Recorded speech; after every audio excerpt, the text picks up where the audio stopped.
ایک صحابی تھے جو حضور کو ہنسایا کرتے تھے، حضور کو ہنساتے تھے، نبی پاک کو بڑے پیارے تھے۔ اس طرح کے بھی کچھ بندے ہونے چاہیے، اس طرح کے بھی کچھ بندے۔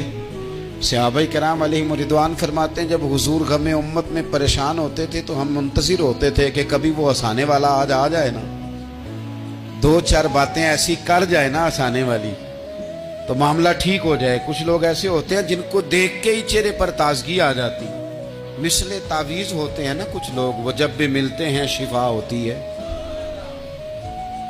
تو یہ حضور کے پاس بیٹھے ہوئے تھے اور ہنسانے والی گفتگو کر رہے تھے، تو نبی پاک بھی ان سے باتیں کرنے لگے۔ تو بات کرتے کرتے نا حضور نے انگلی ان کی طرف بڑھائی تو ان کے وجود کو انگلی لگ گئی۔ ایک تو وہ روایت ہے نا کہ صفیں سیدھی کراتے وقت حضور تیر کے ساتھ صفیں سیدھی کرا رہے تھے تو ایک صحابی کے پیٹ پہ لگ گیا، انگلی لگ گئی۔ عجیب دیوانے ہیں، کہنے لگے آپ نے مجھے تکلیف دی ہے، معاذ اللہ انگلی چبھو دی، میں نے تو بدلہ لینا ہے۔ ہمارے ہاں مسئلہ یہ بن گیا ہے کہ کوئی بڑا آدمی بھی اپنے آپ کو قانون کے حوالے نہیں کرتا۔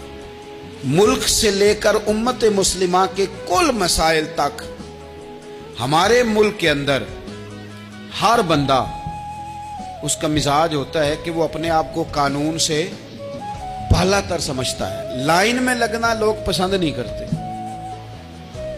یہ ایک بہت بڑا مسئلہ ہے۔ حضور صلی اللہ علیہ وسلم کی انگلی لگ گئی تو کہنے لگے آپ نے تو مجھے تکلیف دی ہے، میں تو بدلہ لوں گا۔ تو حضور نے فرمایا لے لے بدلہ۔ اپنے آپ کو قانون کے حوالے بڑا آدمی جب کرتا ہے تو قانون کی عزت بڑھتی ہے، قانون کا وقار بڑھتا ہے، سوسائٹی کے اندر پھر طاقتور قانون ہو جاتا ہے۔ لیکن جب غریب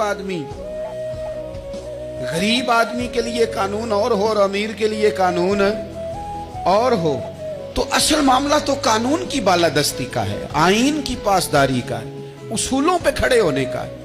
تو نبی پاک صلی اللہ تعالی علیہ وسلم سے کہا کہ میں، حضور نے فرمایا لے لو بدلہ۔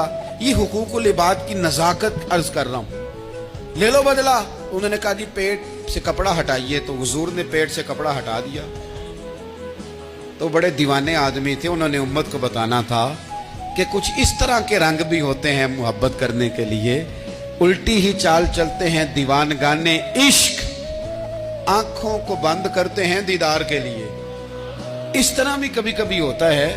کپڑا حضور نے ہٹایا تو انہوں نے نبی پاک کے جسم نور کو چومنا شروع کر دیا، کہنے لگے دن بڑے ہو گئے تھے، موقع نہیں کو بن رہا تھا، تو چلو یہ ایک موقع ملا ہے۔